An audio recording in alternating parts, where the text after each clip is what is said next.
There is a saying among the stable folk of the Vale Dominion, passed down from groom to groom, from the lowest human hand to the next. The beast does not need draking. It needs listening to. Nobody important ever said this out loud. Nobody important ever asked a stablehand anything at all.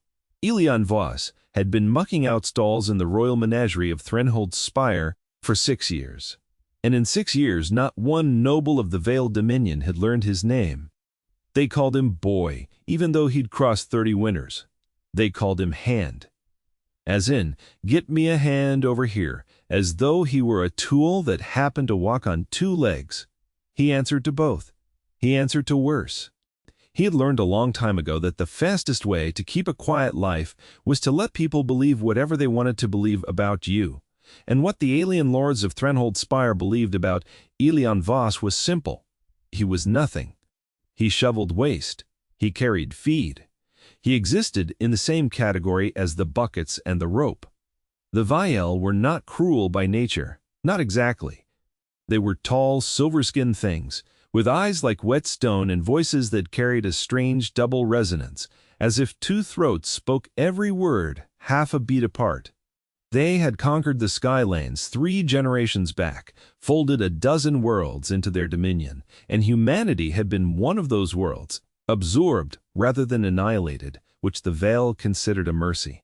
They ran their court on hierarchy the way other species ran on air. Every creature, every servant, every subject had a place. And the measure of a person's worth was how far above the dirt they stood. Humans stood very close to the dirt. Stablehands stood in it. Elian didn't mind the dirt so much.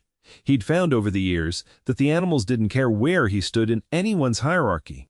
They only cared whether his hands were gentle and his voice was steady, and after everything he'd lost, gentle and steady were about the only 2 things he had left to offer the world. He had not always been a man who talked to animals for a living. Once he'd had a wife. Once he'd had a daughter with a laugh like a bell dropped down a stairwell, all clatter and joy. That had been back on Earth, before the Dominion's terraforming crews came through, and before the fever that swept the resettlement camps took both of them in the same terrible week, while Elian was 3 systems away on a labor contract he couldn't get out of. He had come home to 2 graves. He hadn't been allowed to dig himself because humans weren't permitted burial rites on Vale's soil. Without a fee he didn't have. He had stood at the edge of the plot they gave him anyway, and something in his chest had simply gone still, like a clock with its pendulum stopped. He didn't rage. He didn't break. He just went quiet, and the quiet had lasted years. And it was in that quiet that he drifted into the menagerie work, because animals didn't ask him to perform grief he no longer had the strength to fake, and they didn't ask him to smile. That was the man who was raking soiled straw out of the ox pens on the morning the hunting party came back from the Kethrane wilds 3 days before the coronation of the Crown Prince, hauling behind their transport sled a cage built from black ironwood and humming containment wire, and inside that cage, something that made even the sled beasts scream and bolt in their harnesses. The thing they'd caught was called a draven in the old Kethrane tongue, though the Vale huntmasters simply called it the beast, since no one had ever caught one alive long enough to need a better name. It stood taller than 2 men, built like something that had been assembled by a committee, arguing about whether it should be a wolf or a storm. Matted charcoal fur bristled along a spine, ridged with bone plates. Its eyes were a burning amber that didn't blink so much as flare, like coals catching a draft. 6 long-clawed limbs, though it favored 4 for walking, and a jaw that the huntmasters swore could crack ironwood like a dry twig. It had killed 11 hounds and 2 handlers getting it into that cage, and everyone at Threnhold Spire knew it, because the story had traveled faster than the sled itself. Elian heard about it the way he heard about everything, second-hand, from a kitchen girl who liked to talk while he mended tack. The Grand Huntmaster, a Vale lord named Sarathan Vok, had personally led the expedition into the Kethrane wilds to bring back a trophy worthy of the coronation, some living proof of the Dominion's mastery over the wildest corners of its territory. A creature to be paraded in golden chains before the throne while the new king took his crown, a symbol that said, "Everything bows to us, even the unbreakable things." Except the draven did not bow. For 2 days, the finest animal handlers in the spire tried. Vile beastmasters who had tamed void serpents and volcanic hounds, who had 100 generations of hard-won technique behind them, went into that cage yard one after another, and one after another they came out with torn cloaks, cracked ribs, bruised pride, and in one case a shattered wrist. The Draven did not attack to kill. That was the strange part. The part the kitchen girl leaned in close to whisper, like it was scandalous. It could have killed every single one of them. It chose not to. It simply refused. It flattened its ears and showed its teeth and threw its whole considerable weight against any hand that came near, and when the whips came out, as they eventually did, it took the lashes without a sound and did not yield 1 inch of its will. It just endured, silent and burning-eyed, daring them to keep trying. Sarathan Vok, watching his reputation curdle in front of the entire court 3 days before the coronation, grew colder and angrier with every failed attempt. He had promised the king an unbreakable beast walking in golden chains. He had not promised a beast that made his entire hunting guild look like fools. Elian didn't think much about any of this. It wasn't his business. He wasn't a beastmaster. He raked straw and mended harness leather and kept his head down, and if a wild predator was busy embarrassing the nobility 3 courtyards over, that was frankly the most entertainment the spire had produced in years, and none of his concern. Then, on the morning of the second day of failures, he was sent to deliver feed sacks to the holding pens near the cage yard, and he saw it up close for the first time. The Draven was pressed into the corner of its cage, and even through the containment wire, Elian could feel something coming off it that had nothing to do with menace. It took him a moment to place the feeling, because it was such an unlikely thing to recognize in a monster that had cracked a man's wrist the day before. It was fear, not cowering, whimpering fear. Something colder and more contained than that. The fear of a creature that has decided the only power left to it is refusal, and intends to spend that power to the very last breath, rather than hand over anything more. Elian knew that particular flavor of fear rather intimately. He had lived inside it for a long stretch of years. After the graves, he recognized the shape of it, the way you recognize a voice in the dark. He set the feed sacks down slower than he needed to. The beast's burning eyes tracked him, and for a moment neither of them moved. Then Elian did the only thing that felt honest, which was nothing. He didn't approach the cage. He didn't speak. He simply crouched a respectful distance away, at the beast's own eye level, and let his shoulders drop the way they did when he was trying to convince a spooked horse that the world was not in fact ending. The Draven's ears, which had been pinned flat since the moment the sled arrived, twitched. Not relaxed, not trusting, just noticing, just aware that something in the yard was, for once, not pushing. He didn't stay long. He had sacks to move and a job to keep. But he thought about those amber eyes for the rest of the day. In a way, he hadn't thought about much of anything in a very long time. By the 3rd day, the situation at Threnald's Spire had become something close to a crisis. The coronation was 2 days away. Dignitaries from 6 subject worlds were already arriving, filling the guest towers, murmuring in corridors, and Sarathan Vok's failure was no longer a private embarrassment. It was a public one. The king himself, an imposing and famously humorless Viel named Threxel Dane, had begun asking pointed questions at court about whether his Grand Huntmaster's much-celebrated skills had been exaggerated all along. Vok, desperate and furious in the particular way that proud men become when the world is watching them fail, called every handler in the menagerie to the cage yard that afternoon and told them, in a voice pulled taut with humiliation, that if the beast was not walking in golden chains behind the coronation dais in 48 hours, every one of them would be reassigned to the deep mines of the 4th moon. That included, technically, Elian, since he was on the menagerie roster, even if his actual job had nothing to do with wild predators.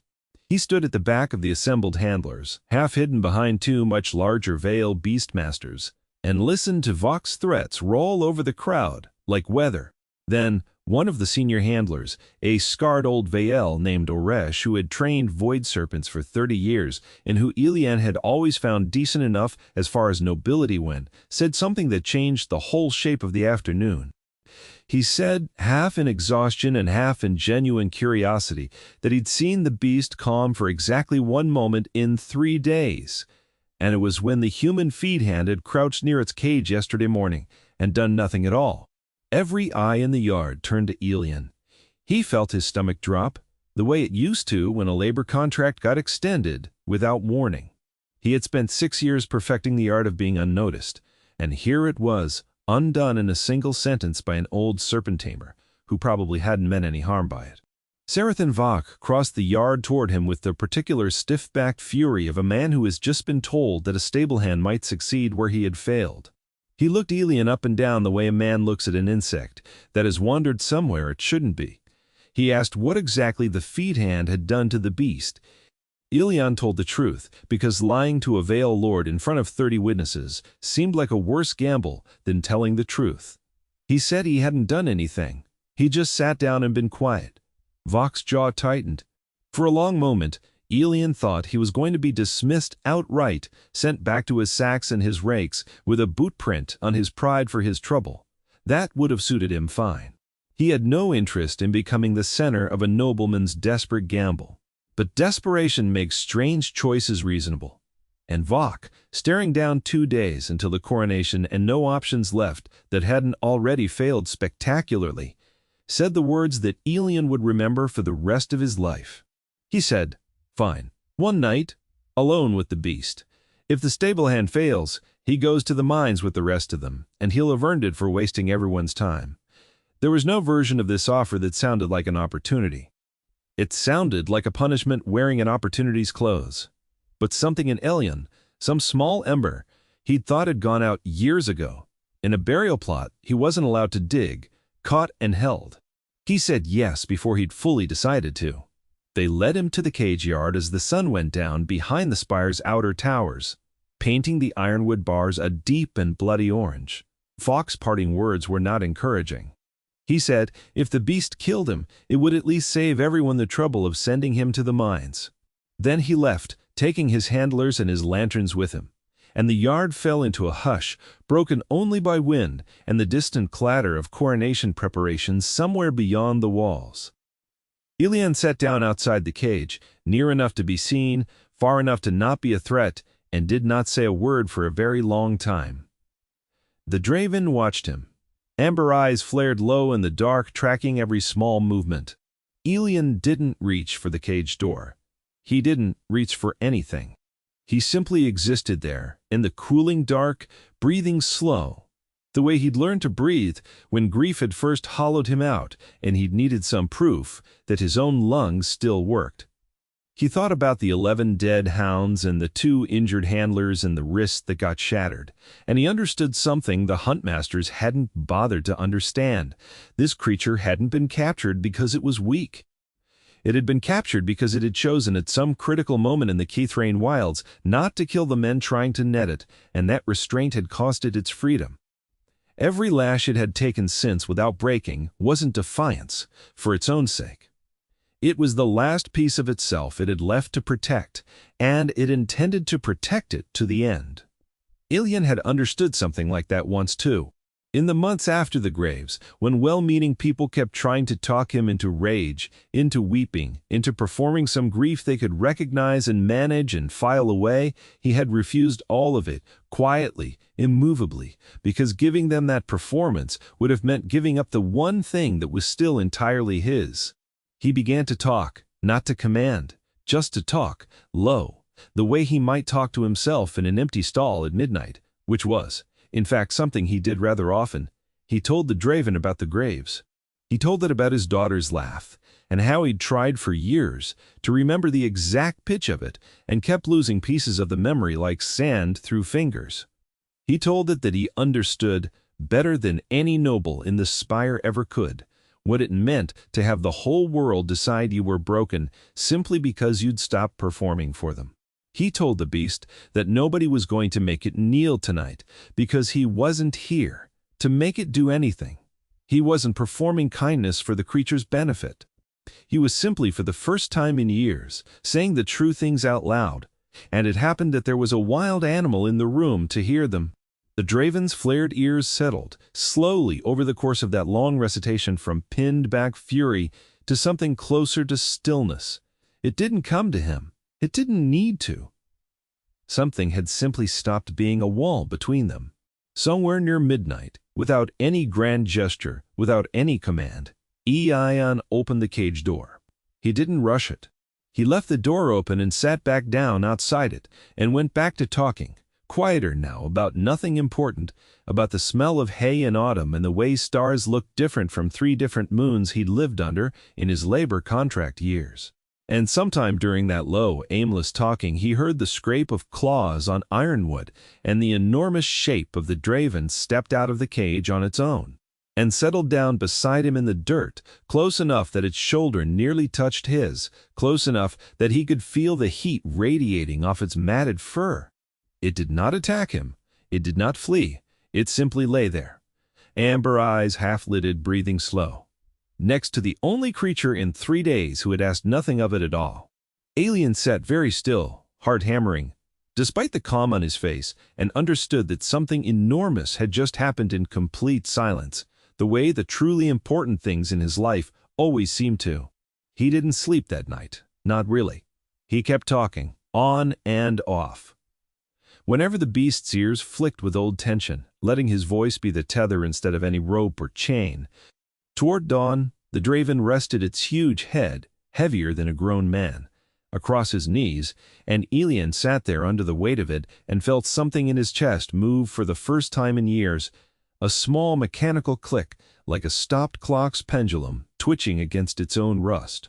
When the sun came up and the first handlers arrived at the cage yard expecting to find either a corpse or a failure, they found instead a stablehand sitting cross-legged in the dirt with his hand resting on the skull of the most dangerous creature the Kethrane wilds had produced in a generation, and the beast rose when he rose and walked when he walked, matching his pace exactly, close at his shoulder like a shadow with teeth.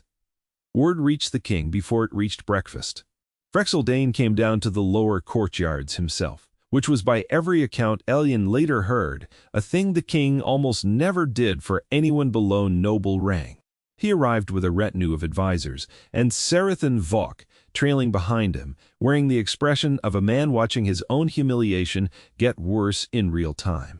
The king stood at the edge of the yard and watched the draven walk a slow, calm circuit beside the stablehand, its huge head level with Elyan's shoulder, its stride matching his without any lead, any chain, any command that anyone could see or hear.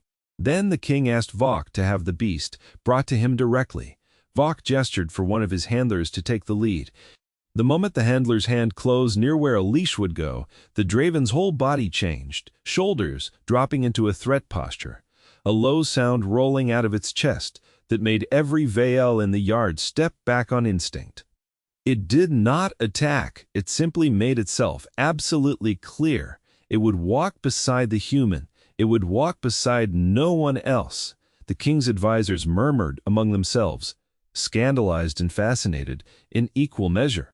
Vok's face had gone the particular shade of gray that Vael's skin turned when blood rushed away from it in shame. Frexeldane did not look angry. He looked, if anything, intrigued in the sharp, calculating way of a ruler who's just discovered a piece on the board he hadn't accounted for. He walked closer to Elyan himself, close enough that the draven's amber eyes tracked him with open suspicion, close enough that Elyan felt the weight of every noble stare in the yard land on him at once, and asked the question that would end up traveling through every servant's quarters in the spire before the day was through. He asked what, exactly, the stablehand had said to the beast to earn this. Elyan considered several answers.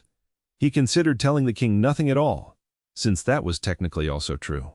He considered inventing some clever piece of beastmaster wisdom that would satisfy the court's appetite for a lesson they could repeat at dinner parties.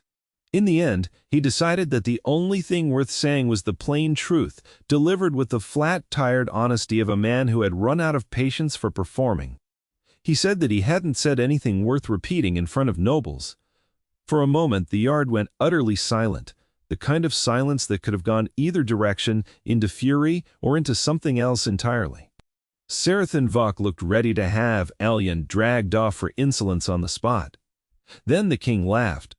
It was not a large laugh nor a loud one, but it was genuine, a short surprised bark of amusement that seemed to catch even Frexeldane himself off guard. and it changed the temperature of the entire courtyard in an instant.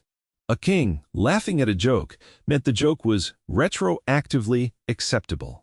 Vok's murderous expression froze halfway between outrage and confusion, unsure which reaction the room now wanted from him. The king said that he respected an answer that didn't try to flatter him, and that any man who could tame the Kethrain Draven with nothing but quiet talk and an evening's patience had clearly learned things about creatures and possibly about people that his entire hunting guild had somehow missed across 3 days and 11 dead hounds. He asked Elian's name. Elian told him and felt something strange happen in his chest as he said it, the specific vertigo of being seen, actually seen, by someone whose gaze mattered to the machinery of his entire world, after 6 years of being furniture. The king decided right there in the cage yard, with the whole retinue and Vok and half the menagerie staff watching, that the Draven would indeed walk at the coronation, as promised, but it would walk beside the man it had chosen, not in chains, not led by a huntmaster's rope, but freely at his shoulder, as a living symbol, not of conquest, but of something the Dominion's court had apparently forgotten how to recognize: trust. Freely given, could not be taken by force, no matter how many whips or nets or golden chains a kingdom threw at it. It was, several court historians would later note, the single strangest and most talked about detail of the entire coronation of King Viserion Dane, more discussed in the years afterward than the crown itself. Vok did not go to the mines. That punishment landed elsewhere, in quieter, more thorough ways, as the king's confidence in his grand huntmaster's judgment eroded in the weeks that followed, ways that cost Vok far more than any single humiliating afternoon ever could. But that story unfolded slowly, off in the margins, while the story everyone actually wanted to talk about was the Stablehand and his beast. The coronation itself came 2 days later, exactly as scheduled. Threnholt Spire's Grand Plaza filled with dignitaries from 6 worlds, banners the color of deep space snapping in the high wind, the new king's procession moving with all the ceremony 3 generations of conquest could afford.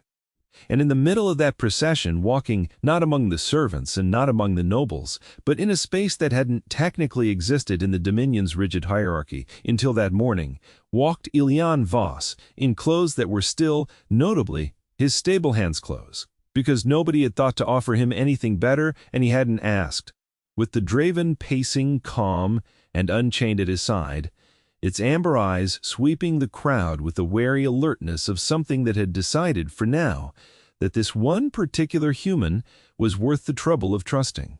The crowd's reaction was not what anyone expected. There was no cheering, not at first.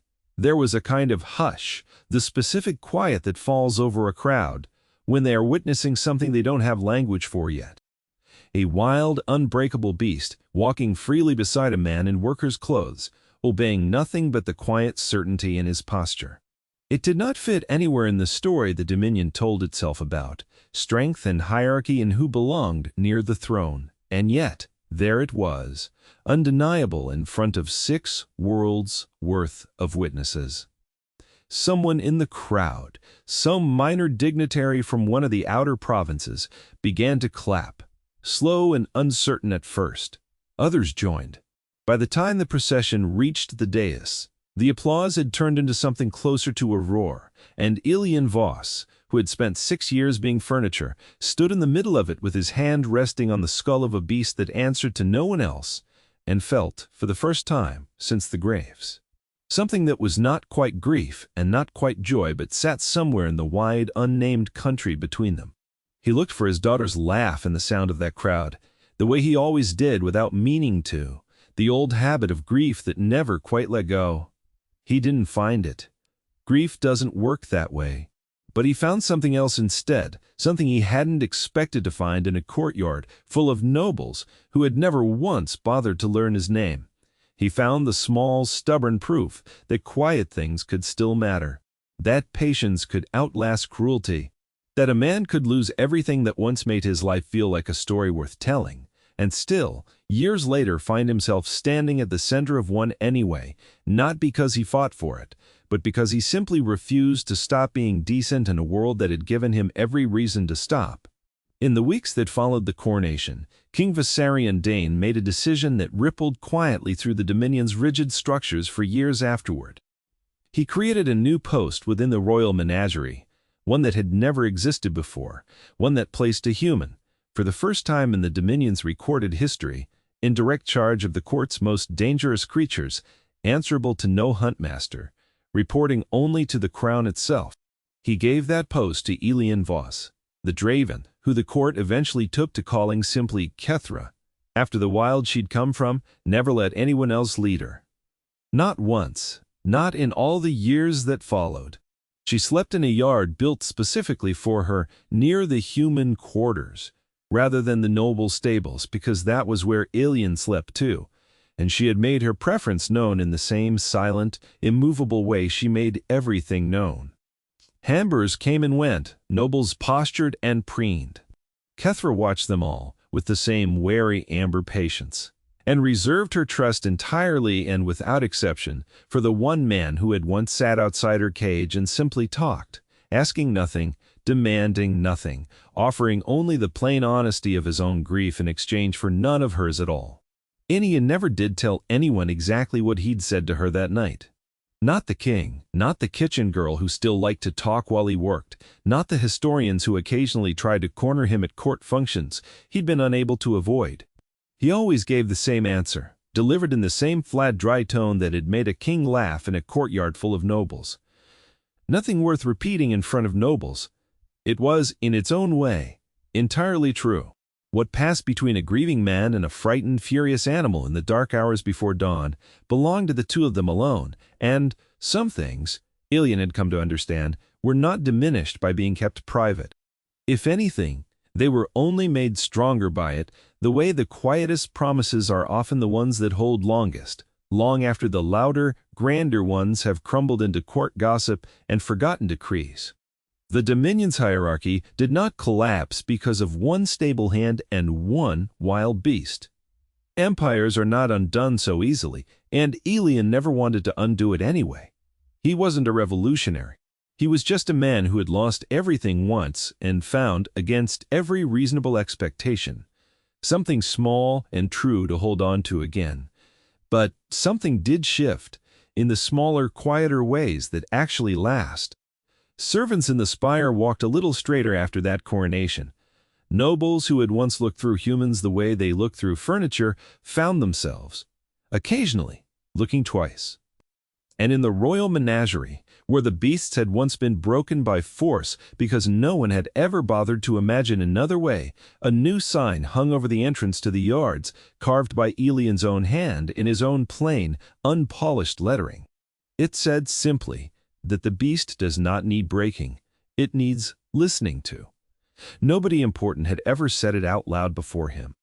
After him, it was carved into ironwood at the gate of a royal menagerie on an alien world, where anyone, noble or servant, human or vile, could read it on their way in and remember, if only for a moment, that the truest kind of strength had never needed chains to prove itself at all. If this story found something in you, some quiet corner that understands what it means to be underestimated and to prove, patiently and without a single raised voice, exactly what you were capable of all along, I'd love to hear about it in the comments below. Let me know what part of Elian and Kethra's story stayed with you the longest.